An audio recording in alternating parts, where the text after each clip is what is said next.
నమస్తే అమ్మా. శ్రీ గురుభ్యో నమః. శ్రీమాత్రే నమః. నమస్తే అమ్మా. అమ్మ, శ్రీ పరాభావనామ సంవత్సరంలో ఉన్నాం మనమైతే. మళ్ళీ శ్రీ పరాభావనామ సంవత్సరం అంటే అందరూ కూడా భయపట్టిస్తున్నారు. శ్రీ పరాభావనామ సంవత్సరం ఎవ్వరికి కూడా కలిసి రాదు, ప్రతి ఒక్కరు కూడా పరిహారాలు పాటించాలి అని, ముఖ్యంగా అవమానాలని ఎదుర్కొనే సంవత్సరము అని అంటున్నారు. ముఖ్యంగా ఆడవారికి అయితే అస్సలు పడదు అని అంటున్నారు. మళ్ళీ శ్రీ పరాభావనామ సంవత్సరంలో ప్రతి నక్షత్రాల వారికి ఎలా ఉంటబోతుంది, ఎలాంటి పరిహారాలు పాటించాలి ఒకసారి తెలియజేయండి.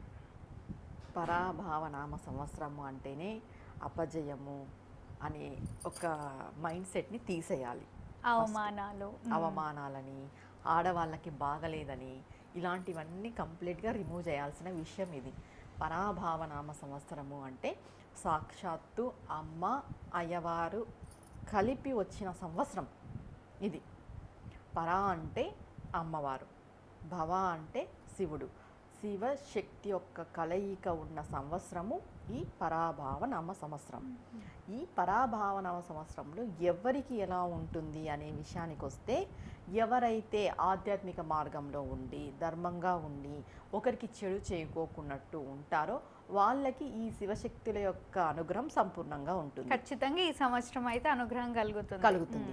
ఎవరైతే కరెక్ట్గా అంటే వాళ్ళ ధోరణి, వాళ్ళ దారి కరెక్ట్గా లేని వాళ్ళు ఉంటారు, విచ్చలవిడి తత్వము, వాళ్ళ ఆలోచన విధానము అంటే క్రూరత్వము, పక్కన వాళ్ళకి చెడు చేయాలి, ఇలాంటి మనస్తత్వం, స్వార్థము, ఈర్ష, ద్వేషము, ఇలాంటి వాళ్ళకి ఖచ్చితంగా పరాభవమే కలుగుతుంది. అంటే అపజయము, అవమానాలు. ఇక్కడ ప్రకృతిలోనే సాక్షాత్తు అమ్మ అయ్యవారు కలిసి ఉన్నారు. ప్రకృతి ఎప్పుడు మనల్ని గమనిస్తూనే ఉంటుంది. ఇప్పుడు సీసీ కెమెరాస్ వచ్చాయి, కానీ చెప్పాలంటే ప్రకృతే సీసీ కెమెరా. మనం అనుకుంటాం మనం చేసేది ఎవరు చూడట్లేదులే, మనం ఎవరికి సమాధానం చెప్పుకోవట్లేదులే అని. పైన భగవంతుడు అనేవాడు ఒకడు ఉంటాడు, వాడికి సమాధానం చెప్పాలి అంటే భగవంతుడికి ఎలా తెలుస్తుంది అంటే ఈ ప్రకృతి స్వరూపమే భగవంతుడు. ప్రకృతి పురుషుడు ఇద్దరు కలిసే ఉంటారు. ప్రకృతి అంటే అమ్మవారు, పురుషుడు అంటే అయ్యవారు. ఈ ప్రకృతి రూపంలో అమ్మ అయ్యవారు ఉన్నప్పుడు నువ్వు ఏం చేస్తున్నావు అనేది ఖచ్చితంగా వాళ్ళు గమనిస్తూ నీకు ఎటువంటి పరిస్థితిని ఇస్తే కరెక్ట్ అనేది వాళ్ళు ఇస్తారు. వాళ్ళు ఇచ్చేదాన్ని నువ్వు కరెక్ట్గా తీసుకోవాలి అంటే నువ్వు ఎలా ఉండాలి, ఇది డిపెండ్స్ ఆన్ మన పైననేమా. మనం ఎలా ఉంటామో ప్రకృతి అలా మనకు సహాయపడుతుంది. ఈ సంవత్సరం అనే కాదు, ఏ సంవత్సరమైనా అంతే. ఏదైనా మన ఆలోచన, మనం నెగిటివ్గా ఆలోచిస్తే మన ఆలోచన ప్రకృతిలోకి పోయి ప్రకృతి మనకి ఏం చేస్తుంది, నెగిటివ్ని ప్రసాదిస్తుంది. మనము ప్రకృతి ఒకటే చెప్పాలంటే. ఈ శరీరము, ఈ మాంసపు ముద్ద తయారైంది ప్రకృతి వల్లనే. ప్రకృతే మనం ఎలా రియాక్ట్ అయితే ప్రకృతి కూడా అలానే రియాక్ట్ అవుతుంది. ఇప్పుడు మనం డిసైడ్ అవ్వాలి, మనం ఎలా రియాక్ట్ అవ్వాలి అని, మనం ఎలా ఉండాలి అని. మనం ఏదైనా పాజిటివ్ థింక్ చేసాము అంటే ప్రకృతి కూడా పాజిటివ్గా ఇస్తుంది. ఫర్ ఎగ్జాంపుల్, ఈ రోజు నువ్వు గుడికి వెళ్ళాలి అనుకున్నావు, నీకు వీలు కాలేదు, కానీ మనసులో అయితే గుడికి వెళ్ళాలి అని ఉంది. ఈ రోజు కాకపోయినా, రేపు కాకపోయినా, 3వ రోజైనా నువ్వు గుడికి వెళ్తావు. ఖచ్చితంగా ప్రకృతి అది నీకు సిద్ధం చేసి పెట్టేస్తుంది. ఆమె అలా అనుకునింది గుడికి వెళ్ళాలని, నేను సిద్ధం చేయాలి అని, దానికి తగ్గట్టుగా అవసరాలు, పరిసరాలన్నీ సిద్ధం చేస్తుంది. ఇది ప్రకృతి చేసే పని. మనం ఏం ఫీల్ అవ్వాలి, అప్పుడు మనం ఎలా ఉండాలి, దానిపైన డిపెండ్స్. ఈ పరాభావనామ సంవత్సరమైనా కూడా, ఇంకొక సంవత్సరమైనా కూడా, ఇంకొక సంవత్సరమైనా కూడా. ఇంకా దీనిలో మీరన్నట్టు ఆడవాళ్ళకి అసలు బాగాలేదంటే ముందుగా ఆడవాళ్ళే బాగలేరు అసలు. ఈ కాలంలో చెప్పాలంటే ఆడవాళ్ళకి బాగలేదు కాదు, ఆడవాళ్ళ యొక్క మైండ్ సెట్టే సరిగ్గా లేదు. చాలా క్రూరంగా తయారైనారు చెప్పాలి అంటే. అందుకు అది ఎవరికి బట్టి వాళ్ళకు ఉంటుంది. ఇప్పుడు ఆడవాళ్ళకు మాత్రమే అవమానాలా అంటే వాళ్ళు ఉండే బిహేవియర్ బట్టి ఉంటుంది. అది అవమానం వస్తుందా, లేకపోతే రాజపూజ్యం వస్తుందా, వాళ్ళకి కిరీటాలు పెడతారా అనేది వాళ్ళ యొక్క జీవన శైలి బట్టి ఆధారపడి ఉంటుంది. అది ఏ సంవత్సరమైనా కూడా. కానీ పరాభావన సంవత్సరం అంటే అపజయాలు, అవమానాలు, అసలు ఎవరికి బాగలేదు అనేదైతే లేదమ్మా. కంప్లీట్గా అమ్మవారి యొక్క శక్తి, అయ్యవారి యొక్క శక్తి కలిగి ఉన్న సంవత్సరం ఇది.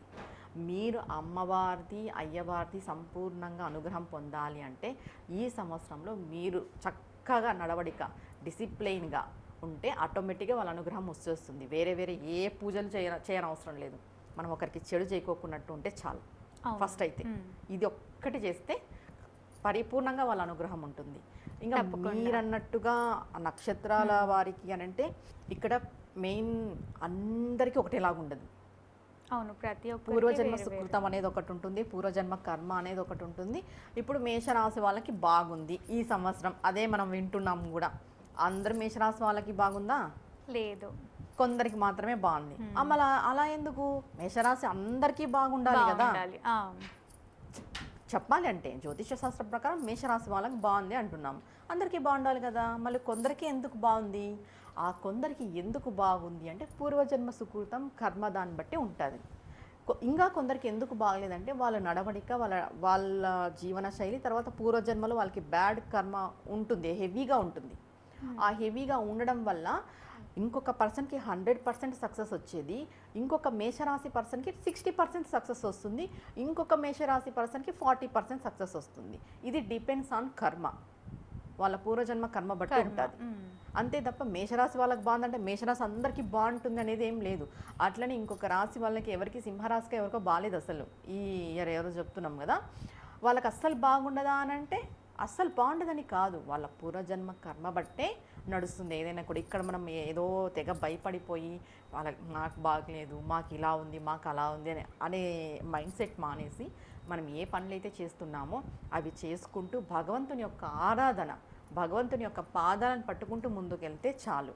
ఇంకా మీరన్నట్టు నక్షత్రాలు చేసుకోవాల్సింది ఏది అని అంటే, ప్రతి నక్షత్రం వాళ్ళు గుర్తుపెట్టుకోవాల్సిన విషయం ఒకటే, మీ నక్షత్రం ఏదైనా కానీ ఈ భూమండలంలో, ఈ విశ్వంలో ఏ జీవి పుట్టినా 27 నక్షత్రాల్లోనే పుట్టాల. మనుషులైనా, పిల్లులైనా, జంతువులైనా, ఎవరైనా సరే. జంతువులకు కూడా ఉంటుందా? అంటే అవి చూసుకో కాబట్టి వాటికి ఏమి టెన్షన్ లేదు, మనం చూసుకుంటాం కాబట్టి మనకి బాధ ఉంది. అంటే చూసుకుంటే ఒకవేళ ఒక ఇంట్లో పిల్లిని పెంచుకుంటున్నావు, అది పుట్టే సమయం నీకు తెలిస్తే నువ్వు చూడవు, దానికి కూడా జాతకం చూస్తారు. అట్లాంటి వాళ్ళు కూడా ఉన్నారు, లేరని అనుకునేకేం లేదు. అట్లా మనం మనుషులు చూసుకుంటాం కాబట్టి ఎవ్వరు పుట్టినా ఈ 27 నక్షత్రాలలోనే పుట్టేది. ఈ ఒక్కొక్క నక్షత్రానికి 4 పాదాలు ఉంటాయి. అవును. 27 × 4 వేసుకుంటే 108. ఈ 108 ప్రతి ఒక్క దేవతకి ఉన్న 108 అష్టోత్తరాలు, నామాలు. ఓకే, మనం అష్టోత్తరాలు చేసుకోండి, ప్రతి దేవతకి అష్టోత్తరాలు చేసుకోండి అని చెప్తాం కదా. ఈ 108 నక్షత్రాలకు సంబంధించినవి ఈ యొక్క 108 నామాలు. మీరు వెంకటేశ్వర స్వామిని పూజిస్తున్నారా, శివయ్యని పూజిస్తున్నారా, అమ్మవారిని పూజిస్తున్నారా అనేది మీ ఇష్టం. కానీ మీ నక్షత్రము, మీ పాదము ఎంతున్నా ఈ 108లోనే ఉంటుంది. మీ ఏ నక్షత్రమైనా కానీ, మీ ఏ పాదమైనా కానీ, ఎప్పుడైతే నీ ఇష్టదేవత యొక్క అష్టోత్తరాన్ని నువ్వు రోజు పఠించడం ద్వారా నీ నక్షత్రానికి ఉన్న దోషం తగ్గుతుంది. ఓకే, నువ్వు ఏ పాదంలో అయితే పుట్టింటావో ఆ పాదానికి ఉన్న దోషం తగ్గుతుంది. సరే, నీకు అంతా బాగుంది, నువ్వు ఈ నామాలు చదవడం వల్ల ఇంకా బాగుంటుంది. ఇది ఒకటి. ఈ అష్టోత్తరం అనేది వచ్చిండేదే ఈ నక్షత్రాలకి చెప్పాలంటే. అష్టోత్తరాలే నక్షత్రాలు. నువ్వు ఏ అమ్మవారివైనా చేసుకో, ఏ దేవతమైనా చేసుకో, 108 ఉంటాయి. ఎవరు పుట్టినా 27 నక్షత్రాలు ఈ 4 పాదాల్లోనే పుట్టాల్సిందే. 27 × 4 108. అవును. అది ఎవరైనా చేసుకోవచ్చు అష్టోత్తరాలు అనేటివి. ఇంకా లేదు, మాకు ఏదైనా ఇంకా కావాలి, అష్టోత్తరం కాకోకున్నట్టు మేము చేసుకుంటున్నాం, మాకు నార్మల్గా ఉంది అని అంటే భైరవుడి యొక్క ఆరాధన చేయాలి.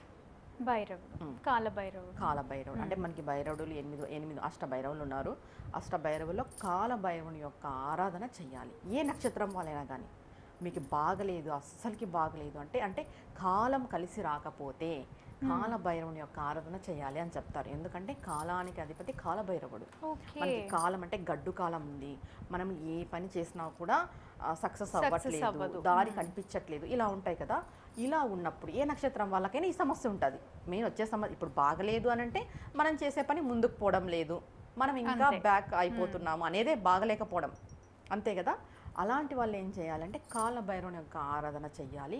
కాలభైరవుని యొక్క అష్టకం చదువుకోవాలి, 3 సార్లు చదువుకోవాలి.